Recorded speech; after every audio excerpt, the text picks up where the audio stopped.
और जब तक जन्म नहीं होता है तब तक ये मरेगा नहीं।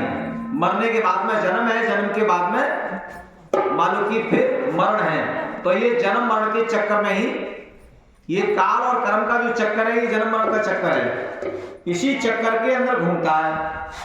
जैसे तेली का बैल कोल्हू होता है, कोल्हू का जो बैल होता है उसी तरह से ये घूमता रहता है एक ही घर में। तो ये बचपन जवानी बुढ़ापा, बचपन जवानी बुढ़ापा इसी में ही घूम रहा है, इससे बाहर नहीं निकल पाए। जब ये परमात्मा की तरफ को देखने लगेगा या अपनी तरफ को देखने लगे, 84 की तरफ को ना देख करके, शरीर की तरफ को ना देख करके जब ये आत्मा की तरफ को देखने लगेगा, आत्मा का ध्यान करने लगेगा, तो इसकी 84 खत्म हो जाएगी। घी की भर दिया है, मगर ये दृश्य को देखता है, दृष्टा को नहीं देखता। जब ये दृष्टा को देखने लगे, क्योंकि दृष्टा कभी दृश्य नहीं बनता है, ये दृश्य जो है आप दिखाई दे रहा है, ये अपरा प्रकृति का है।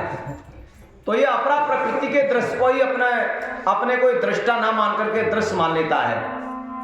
तो दृष्टा कभी दृश्य नहीं होता है।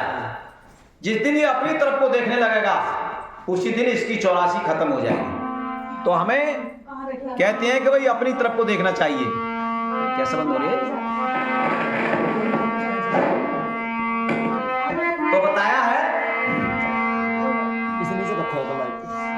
नजर भर देख ले मुझको,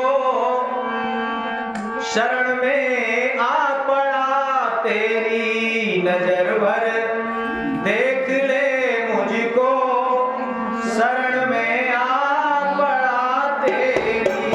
नजर भर देख ले मुझको, शरण में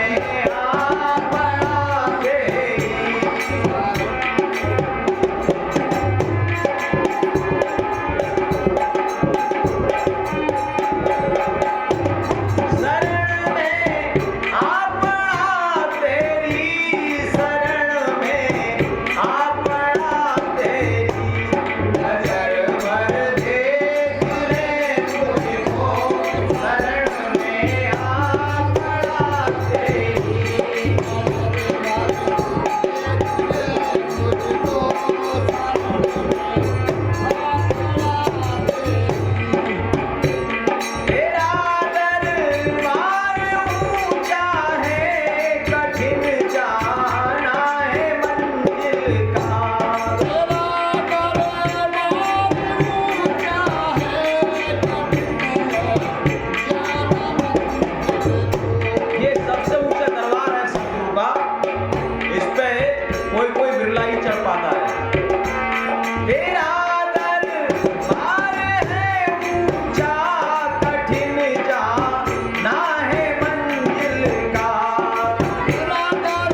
कोई बिरला सूर, कोई बिरला, जैसे कि माता पिता की आज्ञा का पालन करने वाला कोई सूरमा होता है, कोई सूर माता पिता की आज्ञा का पालन करता है। ऋषियों की सेवा, अतिथि की सेवा और माता पिता की सेवा कोई वीर ही कर पाता है। सबके बस की बात नहीं है, ये भी लोहे की चली है।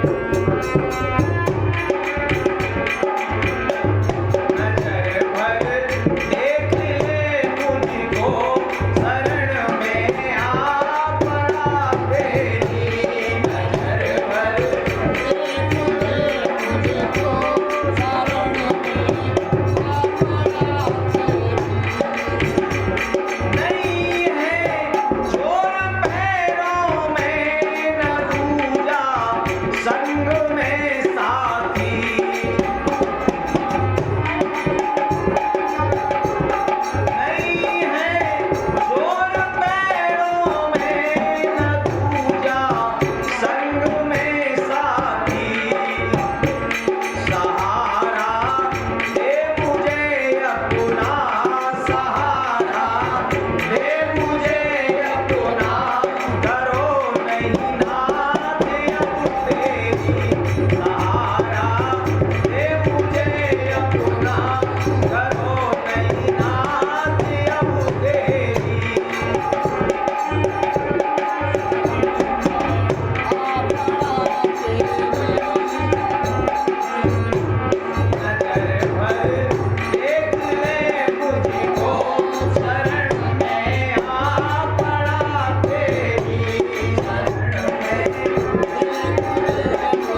और से मोक्ष के लिए ही जो है सब कुछ मानते हैं।